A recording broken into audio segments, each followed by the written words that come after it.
Hello दोस्तों, आपके अपने यूट्यूब चैनल में आपका स्वागत है। आज हम आपको इलेक्ट्रिशियन थ्योरी के संबंधित टॉपिक एल्यूमिनियस या प्रतिदीप्ति से संबंधित टॉप एमसीक्यू क्वेश्चन करवाएंगे जो कि प्रीवियस एग्जाम में पूछे गए थे। वीडियो को बिना स्किप किए लास्ट तक ज़रूर देखें जिससे कि आपको आने वाली परीक्षा में मदद मिल सके। बिना देरी के हम अपनी क्लास को स्टार्ट करते हैं। हमारा पहला क्वेश्चन है जो कि प्रीवियस एग्जाम में पूछा गया था। निम्नलिखित में से किस उच्चतम स्तर की रोशनी की आवश्यकता होगी? आपको बताना है निम्नलिखित में से किसमें उच्चतम स्तर की रोशनी की आवश्यकता होगी। तो इसका राइट आंसर होगा option D, proof reading. Proof reading के लिए उच्चतम रोशनी की आवश्यकता होती है। हमारा अगला क्वेश्चन है जो कि एग्जाम में पूछा गया था।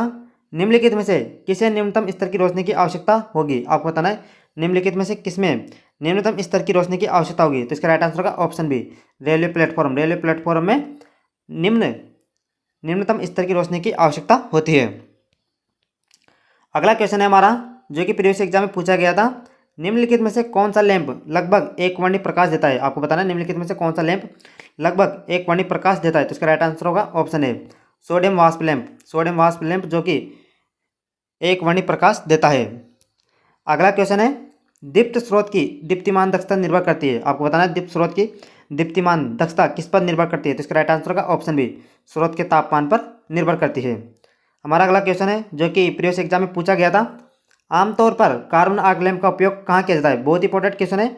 आपको बताना है आमतौर पर कार्बन आर्क लैंप का उपयोग कहाँ पर किया जाता है। तो इसका राइट आंसर होगा option B, cinema projector. Arc lamp का मुख्यतः उपयोग सिनेमा प्रोजेक्टर में किया जाता है। अगला क्वेश्चन है हमारा जो काफ़ी बार एग्जाम में पूछा गया है।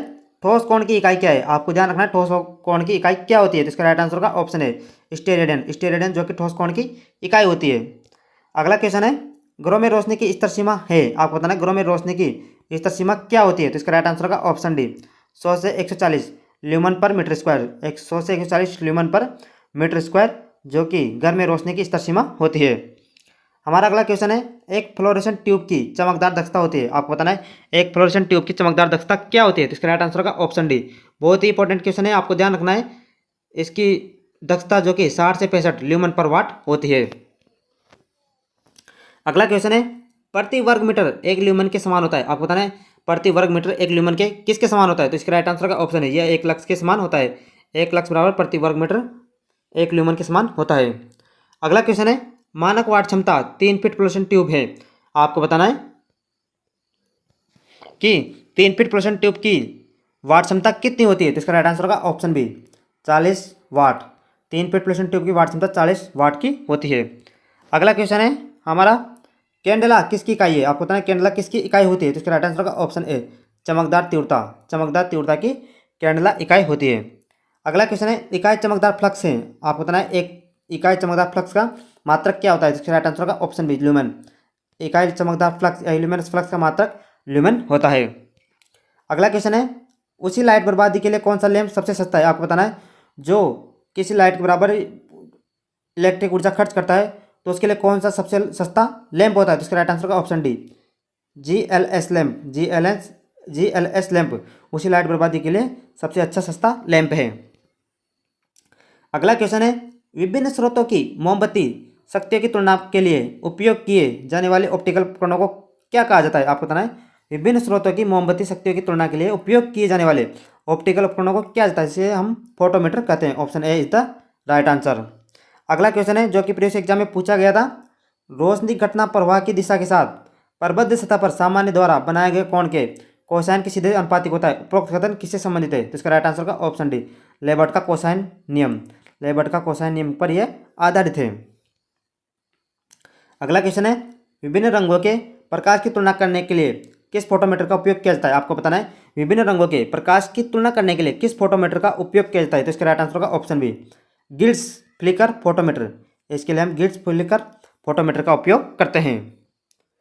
अगला क्वेश्चन है कौन सा फोटोमीटर अपने संचालन के लिए लेबर्ट के कोसाइन नियम पर निर्भर है? तो इसका राइट आंसर होगा option C, troller elimination photometer जो कि लेबर्ट के कोसाइन नियम पर निर्भर करता है। अगला क्वेश्चन है हमारा सटीक कार्य के लिए आवश्यक रोशनी का स्तर आसपास है। आपको बताना है सटीक कार्य के लिए कितनी रोशनी की आवश्यकता होती है। तो इसका राइट आंसर का ऑप्शन डी, 500 LM पर मीटर स्क्वायर इसकी आवश्यकता 500 ल्यूमिनस पर मीटर स्क्वायर प्रकाश की आवश्यकता इसमें होती है। अगला क्वेश्चन है निम्नलिखित में से कौन भारत के गर्मागर्म लैंप की मानक वाट क्षमता नहीं है? आपको बताना है निम्नलिखित में से कौन भारत के लैंप की मानक वाट की क्षमता नहीं है? तो इसका राइट आंसर होगा ऑप्शन डी 50 वाट या 50 वाट, जो कि भारत के गर्मागर्म लैंप की वाट क्षमता नहीं है। अगला क्वेश्चन है, इलेक्ट्रिक डिस्चार्ज लैंप में प्रकाश किसके द्वारा उत्पन्न होता है? आपको बताना है इलेक्ट्रिक डिस्चार्ज लैंप में प्रकाश किसके द्वारा उत्पन्न होता है? तो इसका राइट आंसर होगा ऑप्शन बी गैसीय वाष्प में आयनीकरण के द्वारा यह उत्पन्न होता है। हमारा अगला क्वेश्चन है जो कि बहुत ही इंपॉर्टेंट क्वेश्चन है, आपको ध्यान रखना है, आपका इसका आंसर बताना है आपका कि इसका आंसर क्या होगा। सोडियम वाष्प लैंप के लिए ऑटो ट्रांसफार्मर सर्किट में प्रयुक्त संधारित्र किसके लिए है? आपको बताना है सोडियम वाष्प लैंप के लिए ऑटो ट्रांसफार्मर सर्किट में प्रयुक्त कैपेसिटर या संधारित्र किसके लिए होता है? तो इसका राइट आंसर होगा ऑप्शन डी सर्किट में पावर फैक्टर में सुधार के लिए इसका प्रयोग किया जाता है।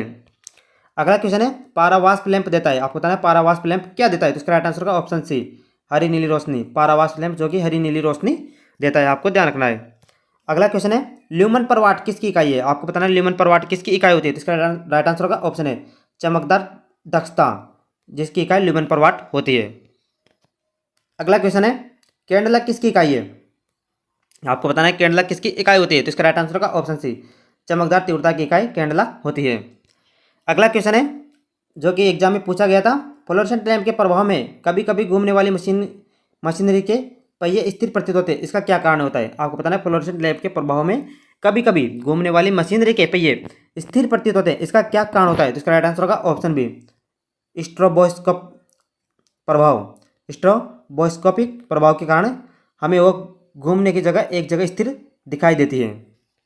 अगला क्वेश्चन है, पावर फैक्टर सबसे अधिक किस में होता है? आपको बताना है पावर फैक्टर सबसे अधिक किस में होता है? तो इसका राइट आंसर होगा option D GLS lamp. GLS lamp में सबसे अधिक पावर फैक्टर होता है। बहुत ही इंपॉर्टेंट क्वेश्चन है, आपको ध्यान रखना है, सबसे अधिक पावर फैक्टर GLS लैंप में होता है। अगला क्वेश्चन है, निम्नलिखित में से कौन सा इलेक्ट्रिक डिस्चार्ज लैंप उच्चतम ल्यूमन पर वाट देता है? आपको बताना है निम्नलिखित में से वह कौन सा लैंप है जो कि उच्चतम ल्यूमन पर वाट देता है? इसका राइट आंसर होगा ऑप्शन बी सोडियम वाष्प लैंप। सोडियम वाष्प लैंप जो कि सबसे अधिक उच्चतम ल्यूमन पर वाट देता है। अगला क्वेश्चन है, फिलामेंट लैंप में कभी कभी किस गैस का उपयोग किया जाता है? आपको बताना है फिलामेंट लैंप में कभी कभी किस गैस का उपयोग किया जाता है? तो इसका राइट आंसर होगा option D argon.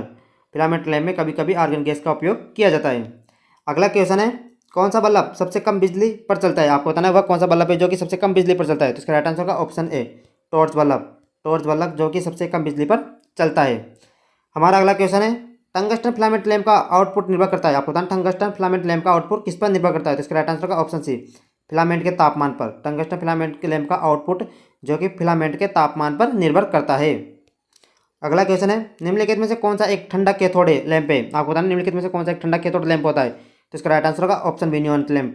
Neon lamp is the right answer. अगला क्वेश्चन है, 1 शून्य वाट लैंप खपत करता है, आपको बताना 1 शून्य वाट लैंप क्या खपत करता है? तो इसका राइट आंसर होगा ऑप्शन डी लगभग 5 से 7 वाट की शक्ति 1 शून्य वाट लैंप खपत करता है। बहुत इंपॉर्टेंट क्वेश्चन है, आपको ध्यान रखना है 1 शून्य वाट लैंप कितने वाट तक का होता है? तो यह 5 से 7 वाट तक की शक्ति का होता है। अगला क्वेश्चन है, टंगस्टन का पिघलने का तापमान कितना होता है? आपको बताना टंगस्टन का पिघलने का तापमान कितना होता है? तो इसका राइट आंसर होगा ऑप्शन है 3655 डिग्री सेंटीग्रेड के समथिंग इसके पिघलने का तापमान होता है। अगला क्वेश्चन है,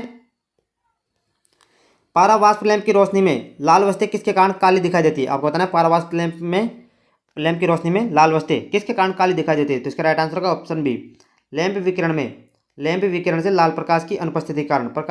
लैंप विकिरण में लाल प्रकाश की अनुपस्थिति के कारण वह हमें काली दिखाई देती है।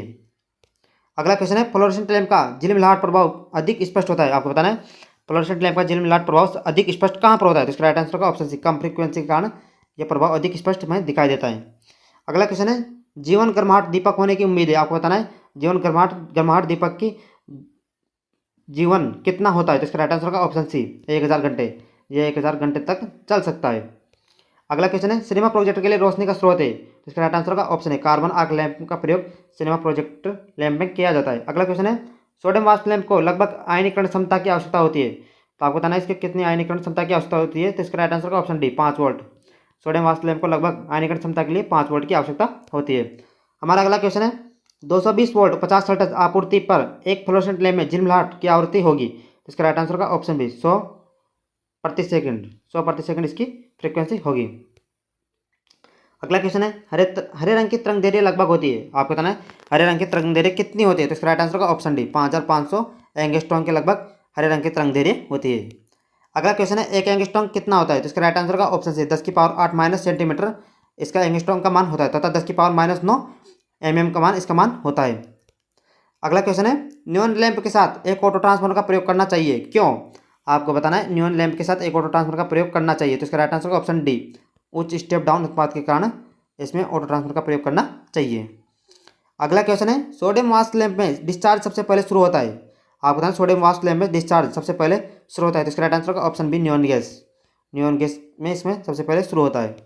अगला क्वेश्चन है जब सोडियम वाष्प लैंप चालू किया जाता है तो प्रारंभ में रंग कैसा होता है, आपको बताना है जब सोडियम लैंप चालू किया जाता है तो प्रारंभ में इसका रंग कैसा होता है, तो इसका राइट आंसर का ऑप्शन है इसका प्रारंभ में रंग गुलाबी होता है।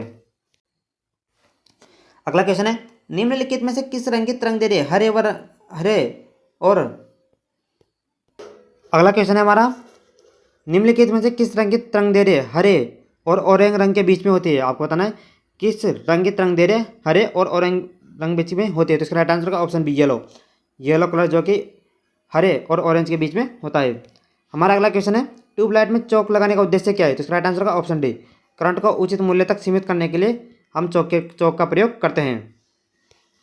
हमारा अगला क्वेश्चन है 100 वाट तापदीप्त लैंप में रोशनी का स्तर नहीं बढ़ेगा, तो इसका राइट आंसर का ऑप्शन सी ग्लास सेल व्यास बढ़ाने के कारण उसका स्तर नहीं बढ़ेगा। अगला क्वेश्चन है लैंप में टंगस्टन फिलामेंट के वाष्पीकरण की दर निर्भर करती है, आपको बताना है लैंप में टंगस्टन फिलामेंट के वाष्पीकरण की दर किस पर निर्भर करती है, तो इसका राइट आंसर होगा ऑप्शन है अंतर्वाष्प दबाव पर यह निर्भर करती है। हमारा अगला क्वेश्चन है गैस में भरे फिलामेंट बल्ब में प्रयुक्त गैस कौन सी होती है, तो इसका राइट आंसर का ऑप्शन बी नाइट्रोजन। गैस से भरे फिलामेंट बल्ब में प्रयुक्त गैस जो कि नाइट्रोजन होती है। हमारा अगला क्वेश्चन है आज का जो कि एग्जाम में पूछा गया था 60 वाट के एक लैंप को 50 ल्यूमन का चमकदार प्रवाह दिया जाए तो इसकी कार्यकुशलता क्या होगी, इसका राइट आंसर होगा ऑप्शन बी 25 ल्यूमन पर वाट। 1500 में 60 का भाग देंगे तो 25 ल्यूमन पर वाट इसका राइट आंसर होगा।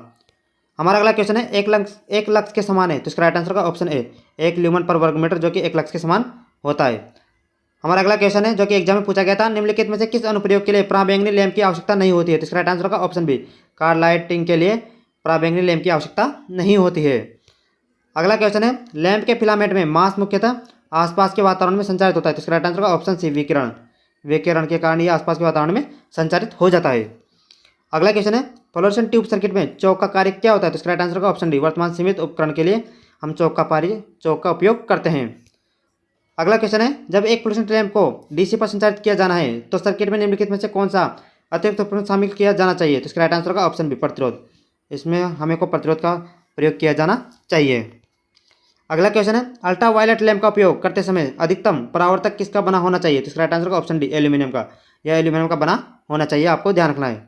अगला क्वेश्चन है लैंप में भरी गैस और परिणामी रंग का निम्नलिखित में से कौन सा संयोजन गलत है, तो इसका राइट आंसर होगा ऑप्शन बी मैग्नीशियम जो कि सफ़ेद कलर नहीं देता है, नियोन लाल कलर देता है, कार्बन डाइऑक्साइड दिन का प्रकाश सफ़ेद होता है, नाइट्रोजन बर्फ का कलर देता है। तो इसका अगला क्वेश्चन है समान रेटिंग के लिए निम्नलिखित में से किस लैंप में उत्पन्न दीप्तिमान ऊष्मा की मात्रा सबसे कम होती है, तो इसका राइट आंसर का ऑप्शन है फ्लोरेसेंट लैंप जिसकी दीप्तिमान ऊष्मा की मात्रा सबसे कम होती है। इसी के साथ आज की वीडियो हमारी यहीं समाप्त होती है। यदि आपको वीडियो अच्छी लगी हो तो हमारे चैनल को सब्सक्राइब जरूर करें और बेल आइकन को जरूर दबाएं जिससे कि हमारी वीडियो की अपडेट आपके पास जल्दी जल्दी पहुँच सके। इसी के साथ हम अपनी वीडियो को यहीं समाप्त करते हैं। धन्यवाद।